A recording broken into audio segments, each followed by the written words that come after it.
Okay mga kababayan, Chris Ulo po at welcome back po rito sa ating YouTube channel. Pag-usapan ho natin itong si Atty. Claire, yung bago hong undersecretary ho ng PCO. At ito ho si Boy Tapang ng Davao. Kilala nyo naman kung sino yan, walang iba kundi si Mayor Baste Duterte. Ito mga kababayan, pag-usapan natin ito si Boy Tapang Baste Duterte na kung saan ito ho yung nagbanta kay General Torre na pag nakita ko talaga tong general na ito, isampalin ko talaga. Sampalin ko talaga itong general na ito pag nakita ko to sa personal ayun, doon nakita ho sila sa Senado, ayun, wala naman siyang ginawa. Nag-privilege speech lang doon, gumawa lang ng statement doon. At ang tagal-tagal ho, ilang araw, ilang linggo, ang tropa ng Philippine National Police sa pangunguna ho ni General Torre dyan sa KOJC, hindi man lang ho nagpakita doon si Mayor Baste Duterte. Kahit bisitahin man lang yung mga paligid doon, wag na makialam doon sa operation, bibisita lang. Kasi may palusot siya, kakasuhan doon na kahit bisitahin man lang yung mga establishmento ng mga negosyo, kung naapektuhan ba sila, kumusta, ganyan. Wala man lang ginawang pagsilip, pagkamusta. Kasi nga, nahihiya siya kasi nakapagbitaw siya ng salita. Nasasampalin niya. Nung binitawan niya yung salita na yon, hindi pa nangyayari ito sa KOJC. Biglang may nangyaring ganyan.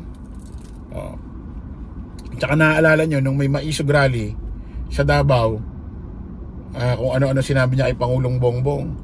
Ilang araw biglang pumunta ron si Pangulong Bongbong, nagbigay ng mga tulong, ayuda, or nagbigay ng mga pondo sa mga barangay dahil nasasalantaho ng baha, na dapat siya ang tatanggap noon, magre-receive ng tulong na yon.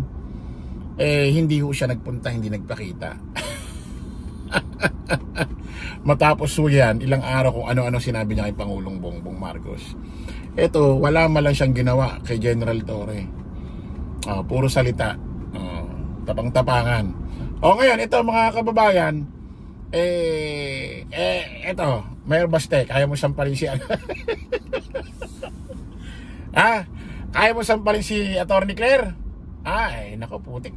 Merong video ito, viral, trending, matapang. Mukhang di ka uubra rito, Mayor Baste Duterte. Romes Bako ang Malacanang.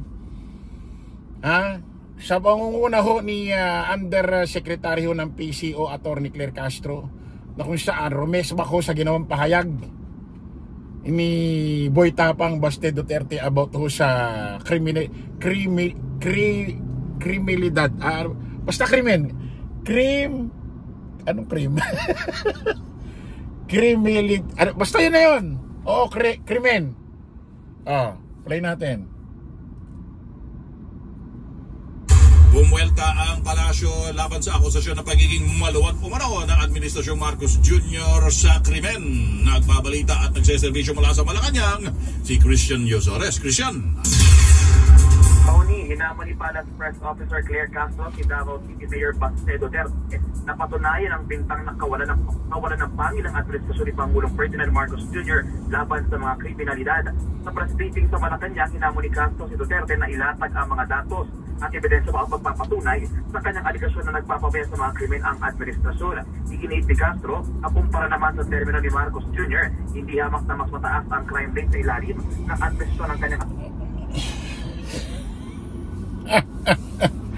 According daw dito kay Baste Duterte, kay Mayor Baste Duterte, wala raw pangil ang administrasyong Marcos pagdating dito sa krimen. Paano bang walang pangil? Ano ba ibig mo sabihin, Baste? Kinakailangan ba maraming mamatay para? Kailangan ba masabing maraming mamatay para masabing may pangil? Kinakailangan ba may mamatay tulad ng Kian de los Santos at iba't iba pang individual or iba't iba pang minor de edad na kung saan nadamay, pinatay nung mga pulis na sangkot dyan sa war on drugs, extrajudicial killing?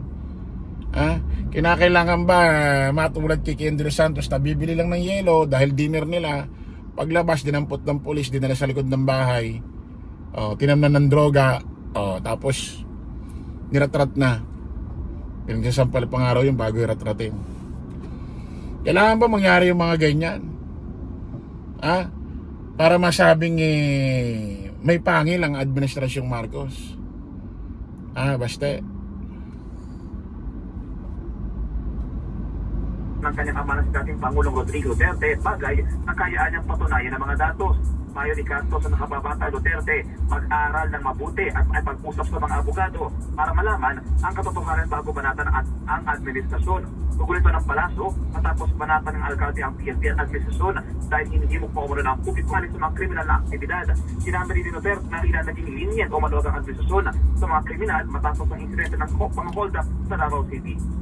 Siguro po, bago po magbintang at magparatang, si Mayor Baste patungkol sa Umeeko lang. leniency ng Pangulo ng kasalukuyang administrasyon. Umeeko lang ho yung boses ni audio nitong balita nung kay Atty. Claire. Patungkol sa pagsasagawa ng krimen. Tignan niya po muna at aralan mabuti, makipag-usap sa mga abogado para malaman kung ano ang totoong records. Mas mataas po ang crime rate sa panahon ng kanyang ama. Kaserbisyo mo sa Malacanang. Mataas talaga ang crime rate nung panahon ni Digong. Pagkaupo pa lang puro patayan na. Pati yung sa Negros Oriental, yung mga dumulog sa Senado na may mga namatay silang kapamilya. Puro sa panahon din ng Duterte yun. Ano yung sinasabing mababa ang crime rate? Yung tatay ni yung bodyguard driver ni Glenn Chong. Niratrat na mga sangkot na pulis doon sa kalsada. Pero sabi, lumalabas yata sa investigasyon, planted yata yun bago padalin doon, wala na si parang patay na yata, niratrat lang yata kunyari, hindi lang sure basta maliwanag doon, napatay ng mga pulis. Tanong nyo kay Glenn tanong nyo kay Glenn Chong, si Glenn Chong ang magpapatunay kung mababa ang crime rate ng panahong Duterte kaysa ngayon. Si Glenn Chong ang si Glenn Chong ang magpapatunay niyan. Nako, pag sinabi ni Glenn Chong yan, basta kaya mong sampalin si Glenn Chong, Atty. Claire, kaya mong sampalin. Putik, tingin ko to si Atty. Claire, pumapatol sa lalaki ito. Tingin ko matapang ito Okay po mga kababayan, maraming salamat po. Kita-kita ulit tayo sa panibagong live, panibagong vlog. Paalam po pagsamantalangin yung lingkod, Oscar Sulo. Lagi natin tatandaan, don't follow the majority, follow the right way. Maraming salamat, kita-kits po tayo ulit. Bye bye po.